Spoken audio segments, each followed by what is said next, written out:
to. Matthew at Mayberry Book Club and I have been reading Brideshead Revisited in the month of April. At Matthew's suggestion, we decided to just do an impromptu read-along.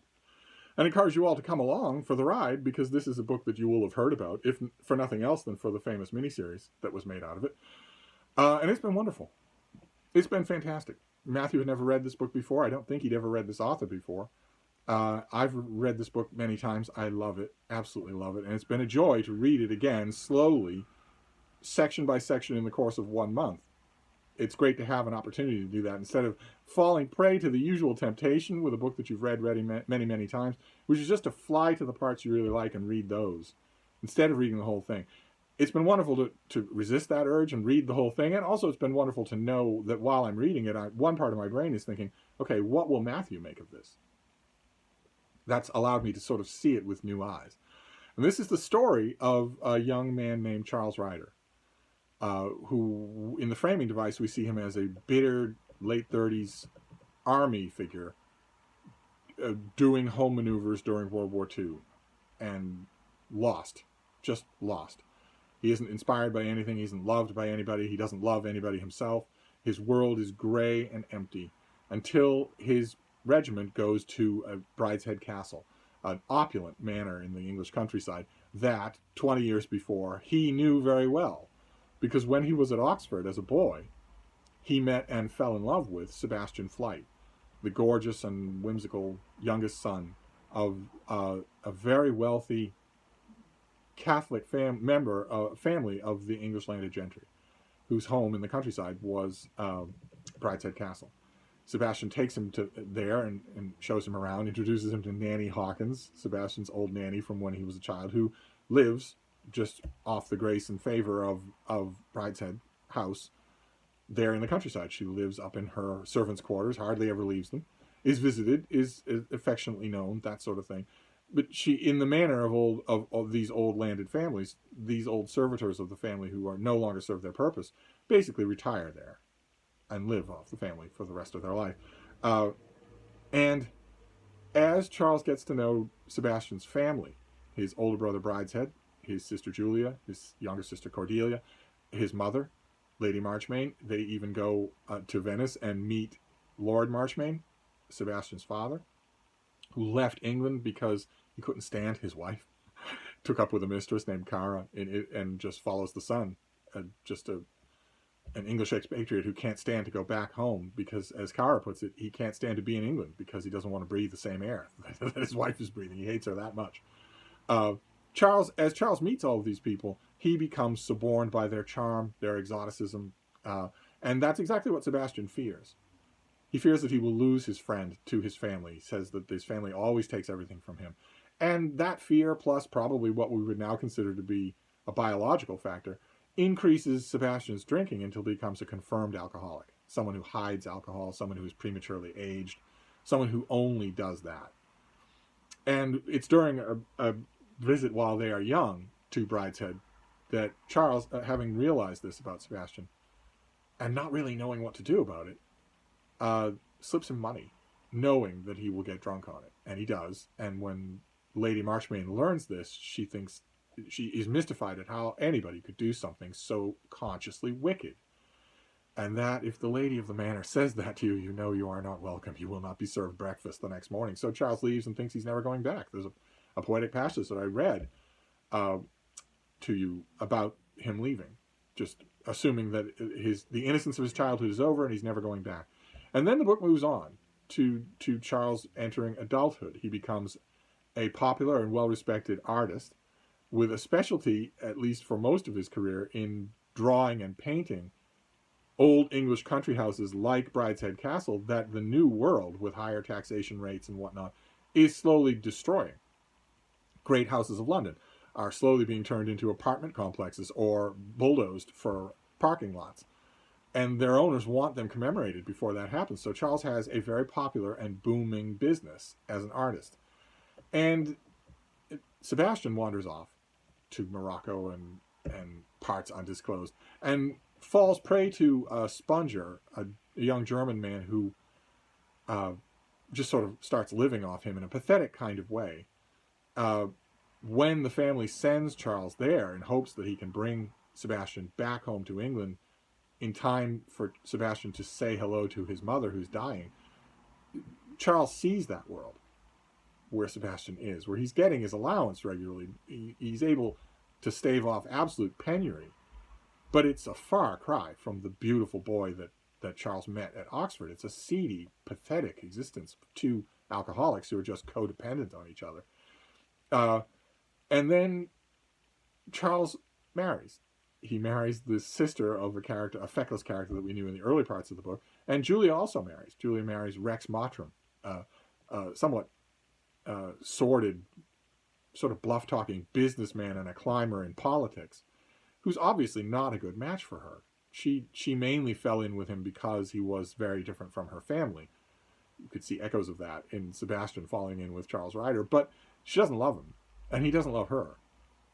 There's a bit of comedy, a bit of high comedy about Rex Mottram trying to basically buy his way into the Catholic Church, if that's what it takes to marry Marquis's daughter. But you know that no good is going to come of it. And when we get to the pages, we're finishing up the book today, and when we get to the pages that we're at today, all of that has reached its sort of sour maturity. None of these characters are happy, with one possible exception, of Brideshead himself, a clueless buffoon of an older brother, who is heir to the estate, and who, in the pages that we're seeing today, marries a woman, Mrs. Muspratt, who has children, and who's clearly looking at him as a safe, secure meal ticket for her family. It's a silly arrangement. It's not a societal arrangement at all. She's nice enough, but basically appalling. But anyway, aside from maybe Brideshead, who maybe is made happy by that union, everybody else is miserable. Julia especially. And the tenor of the book changes at the end. What had been at the beginning, in the first segment that we were reading, we talked about the amazing compression that was going on here. Whole worlds in half a line, where Waugh was just cutting things with such diamond precision. And that changes in the halfway point of the book. Suddenly, longer paragraphs, longer disquisitions start to appear. And that reaches its peak in the pages that we're reading today. Charles and Julia have been having an affair. Rex Mottram doesn't really mind. He has a look chap kind of conversation with Charles Ryder about it. He's got other things on his mind. Really, just don't make it an embarrassment, a public embarrassment. I understand how the world works. And once Charles, as he tells Julia, once he finds out that his own wife is being unfaithful with him, it makes it easier for him to be unfaithful to her. His marriage to her is not only completely loveless, but a very strong echo of his relationship with his own father, who barely knows anything about him and doesn't really like him. Charles doesn't know his children, doesn't have any interest in even seeing the daughter that was born while he was overseas. Doesn't know their names, doesn't really care about them. They are part of their mother's world, not his. But one way or another, the affair with Julia seems to bring unexpected happiness to both of them. And they start to work at getting divorces in line so that they can marry and live at Brideshead Castle. Charles was wrong about being expelled from Eden. He gets to go back to Brideshead. And Charles's divorce works its way through the court systems much more efficiently than Julia's does. But there are nagging doubts as well. Julia has been questioning her religion. Her religiosity might be a better way to put it.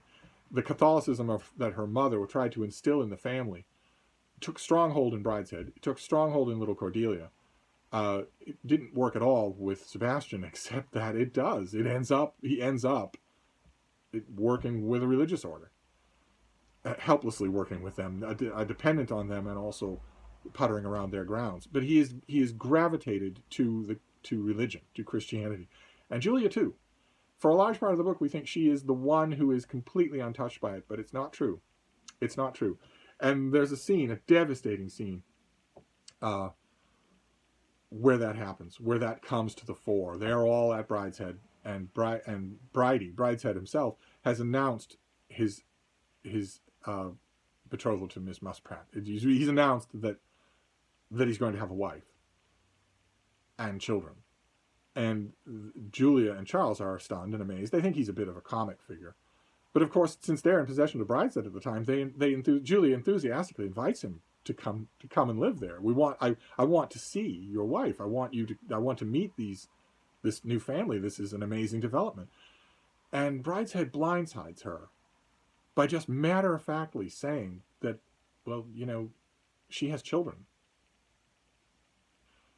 Julia is at first confused, and Brideshead elaborates and says, well, I couldn't bring her here. She can't be your guest.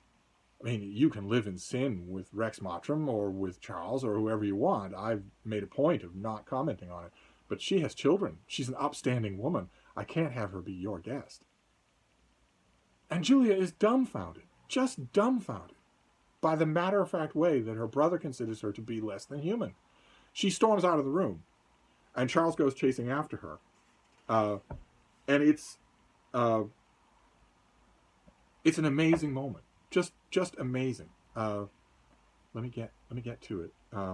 Because Julia is, for a moment, for a few minutes, she is delirious in panicked sadness and is clinging to Charles, sobbing on his chest, but doesn't really know he's there. She's just sort of lost in her own world. And it's one of those long monologues that I mentioned. I want to read you a bit of it here, because the word that got her going is sin.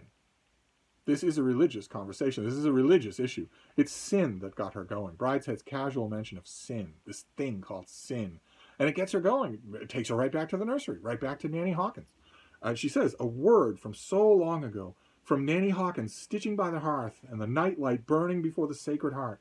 Cordelia and me with the catechism in Mummy's room before luncheon on Sundays. Mummy carrying my sin with her to church, bowed under it and the black lace veil in the chapel, slipping out with it in London before the fires were lit, taking it with her through the empty streets where the milkman's ponies stood with their forefeet on the pavement. Mummy dying with my sin eating at her more cruelly than her own deadly illness.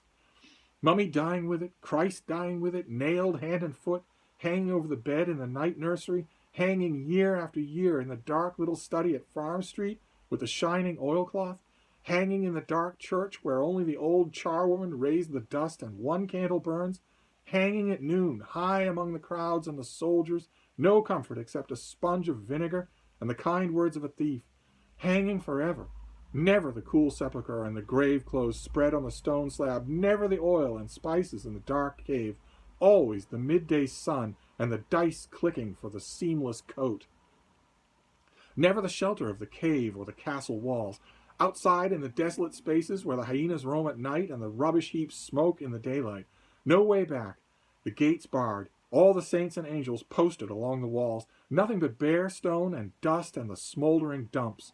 Thrown away, scrapped, rotting down, the old man with lupus and the forked stick who limps out at nightfall to turn the rubbish, hoping for something to put in a sack, something marketable, turns away with disgust, nameless and dead, like the baby they wrapped up and took away before I had seen her. Referring to a miscarriage that she had. Nameless and dead, like the baby they wrapped and took away before I had seen her. A pure conflation of religion and Julia's own personal torments, just poured out to Charles, helplessly poured out to him. And you know that it's a rift. You can see it coming. It doesn't quite happen yet. The incident that will cause the final enunciation of the rift is still coming. But you know that Charles admits himself. He knows in that moment he is failing her. He has no idea, no personal empathy with what's tormenting her. And she recovers, and she takes on her blithe humor, sorry for my fit of hysteria. But we know as readers that it's incredibly important. That this is what religion is bringing her to. Her own religion is bringing her to this, to some sort of crisis. And we also learn from Cordelia, who is a grown woman now, a plain grown woman, dutiful, contented in her own way, but not anything like the bright child that we first meet. And she tells Charles what she has learned about Sebastian. That includes some remarkable details. The German who was sponging off Sebastian ends up in a Nazi concentration camp. So history does impinge on this book in a way that casual readers tend to forget. But Sebastian ends up, once he loses that man, he becomes just a hopeless inebriate and ends up at a religious house, first wanting to join orders, but of course he's incapable. He's a complete drunk. But then eventually they take him on as a kind of tame warden. And that's where he lives, in a bare monk cell, far away from the grandeur of Brideshead, far away from the colorful whimsy of his Oxford days, just an unrecognizable wreck of a figure. And Charles asks Cordelia, how on earth will this story end? He seems to know that he's never going to see his old friend again. So he asks her that, and she speculates. In another long passage here, she speculates. She says, I think I can tell you exactly. I've seen others like him, and I believe they are very near and dear to God. He'll live on, half in, half out of the community, a familiar figure pottering around with his broom and his bunch of keys. He'll be a great favorite with the old fathers, something of a joke to the novices. Everyone will know about his drinking. He'll disappear for a day or two every month or so, and they'll all nod and smile and say in their various accents, old Sebastian's on a spree again. And then he'll come back, disheveled and shamefaced, and be more devout for a day or two in the chapel. He'll probably have a little hiding places about the garden where he keeps a bottle and takes a swig now and then on the sly. They'll bring him forward to act as a guide whenever they have an English-speaking visitor, and he'll be completely charming, so that before they go they'll ask about him and perhaps be given a hint that he has high connections at home. If he lives long enough, generations of missionaries in all kinds of remote places will think of him as a queer old character who was somehow part of the hope of their student days, and remember him in their masses. He'll develop little eccentricities of devotion, intense personal cults of his own. He'll be found in the chapel at odd times and missed when he's expected. Then one morning, after one of his drinking bouts, he'll be picked up at the gate dying, and show by a mere flicker of the eyelid that he is conscious when they give him the last sacraments. It's not such a bad way of getting through one's life. And Cordelia speaks with such certainty that we feel absolutely certain that that will happen. That it isn't so much a hypothetical, it is sort of presented as a prophecy. And it's not the only sad end that we get as the book winds to its end. One more character makes a reappearance, because now that Lady Marchmain is dead, Lord Marchmain comes back to England to die. He wants to die in Brideshead Castle, where he was born. He comes back, and as he comes back with his mistress and his whole Italian household, and as Cara tells Charles and Julia, when he's really down, when his heart condition is really making him feel terrible, then he believes that this is temporary, that he's just having a bad bout. When his head is clear, he knows he's dying. And he has good and bad episodes as he is installed in Brideshead Castle for what is clearly going to be the end of his life. It becomes clear in a few pages, maybe in a few paragraphs, that he's not going to live. And Waugh indulges in a deathbed bit of delirium. Very familiar. Those any of you who've read Dutch Schultz's deathbed delirium monologue in Billy Bathgate by E.L. Doctorow. It's a little literary tradition. I myself think it's a little self-indulgent, but I love reading them. And, you know, there's no real payoff in this one. In the Dutch Schultz delirium, there are characters wondering if buried in that delirium is a hint to where his lifetime fortune is hidden. But there's nothing like that with Lord Marchmain. Instead, it's just a glimpse into what his mind is like. And it goes on for a long time. I won't read you the whole thing, but I want to read you a bit of it. Because Lord Marchmain is constantly refraining, saying, better today, worse today. He gives these little updates to the people around him. He can't stand to be in the dark. The lights are on all the time. He can't stand to be alone. Someone has to keep him company because he is afraid. The doctors say it's not his will to live that's keeping him alive. It's his fear of death that's keeping him alive. But when he sinks into a monologue, we get a little bit that I wanted to read you. Better today. I have lived carefully, sheltered myself from the cold winds, eaten moderately of what was in season, drunk fine claret, slept in my own sheets. I shall live long. I was 50 when they dismounted us and sent us into the line. Old men to stay at the base, orders said. But Walter Venables, my commanding officer, my nearest neighbor, said, you're as fit as the youngest of them, Alex. So I was. So I am now, if only I could breathe. No air. No wind stirring under the velvet canopy. No one has opened the door for 1,000 years in Aladdin's treasury, deep underground where the jinns burrow like moles and no wind stirs. When the summer comes, said Lord Marchmain, oblivious to the deep corn and swelling fruit and the surfeited bees who slowly sought their hives in the heavy afternoon sunlight outside his windows. When the summer comes, I shall leave my bed and sit in the open air and breathe more easily. And he dies, and when he dies, there's a huge row. Because the family is split. Brideshead and Cordelia want a priest to come in and give him last rites. even though he has not lived as a Christian in 40 years. He is clearly not a Christian. And Charles is outraged by this. How on earth can you think of preying on him at his weakest to do this? And it is the actual outside incident that splits him with Julia.